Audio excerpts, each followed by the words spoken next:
తెలివిగా గేమ్ ఆడారు కదా. ప్లీజ్, తెలివి తక్కువగా గేమ్ ఆడారు. ఏం నేను అనుకోవట్లేదు, ఎందుకంటే మేము ఒకవైపు ఏం అంటే ఒక సామెత ఉంటుంది తెలంగాణలో కానీ ఏదైనా వాడతారు, బర్రెనేమో తన్నమని చెప్తారు దూడం జీకమంటారు అన్నట్టుగా మేమేమో దీనికి కట్టుబడి ఉన్నామంటారు. ఏ రకంగా అయితే వాయిదా పడ్డట్టయితే చేసుకున్నారు కదా ఇప్పుడున్న పరిస్థితుల్లో. ఇవాళ నిజంగా ఎలక్షన్స్కి పోయింటే ఒక రేంజ్లో ఉండేది పబ్లిక్ నుంచి, కానీ తప్పించుకున్నారు కదా. అదే కదా చెప్తున్నాను.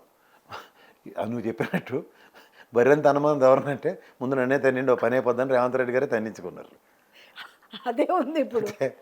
పెయ్యని పాలు తాగమన్నారు అనుకో, ఆవు ఎప్పుడు పిల్లల్ని తన్నదు కదా. వాళ్ళకి ఏం హోప్ ఉందంటే ఎట్టో కిట కింద పడే అధికారం మేము మా చేతిలో ఉంది కాబట్టి, అధికారులు మా చేతిలో ఉన్నారు కాబట్టి మేము జూబ్లీహిల్స్ బయటపడతాం, కానీ ఇవి బయటపడ్డు జూబ్లీ హిల్స్. అలా కాదు, కానీ ఇంకో మాట చెప్పు, ఇంకా టైం ఉంది దానికి. అరే వాళ్ళు మస్తు హోప్ పెట్టుకున్నారు, అందుకే నవీన్ యాదవ్కి టికెట్ ఇచ్చారు. ఆడనేమో భాగ్యలక్ష్మి లాటరీ టికెట్ కొన్నావు ఎప్పుడైనా? టికెట్ చేతితో పట్టుకుని నేను కూడా సాయంత్రం లాటరీ వస్తుందని ఓపుతూనే ఉంటాను. టికెట్ వచ్చినప్పుడు మాడదాం.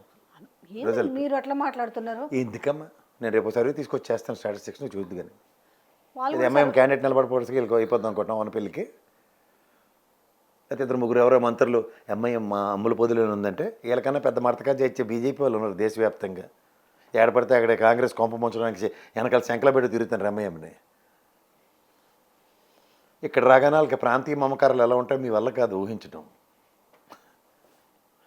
రెండు జాతీయ పార్టీలతో ముట్టుకెళ్తాను ఎంఐఎం పార్టీ, ప్రాంతీయ మమకారం చూపిస్తే ఎక్కడ ఉంటారో చెప్పాను. ఇది ఒక ఈక్వేషన్ అయితే వర్కౌట్ అవుతుంది. ఏమని వర్కౌట్ అవుద్ది? అధికార పార్టీ కాబట్టి. అయితే అధికార పార్టీ గవర్నమెంట్ కూడా వాళ్ళదే. గ్రేటర్ హైదరాబాద్లో ఒక సీట్ అని గెలిచారే.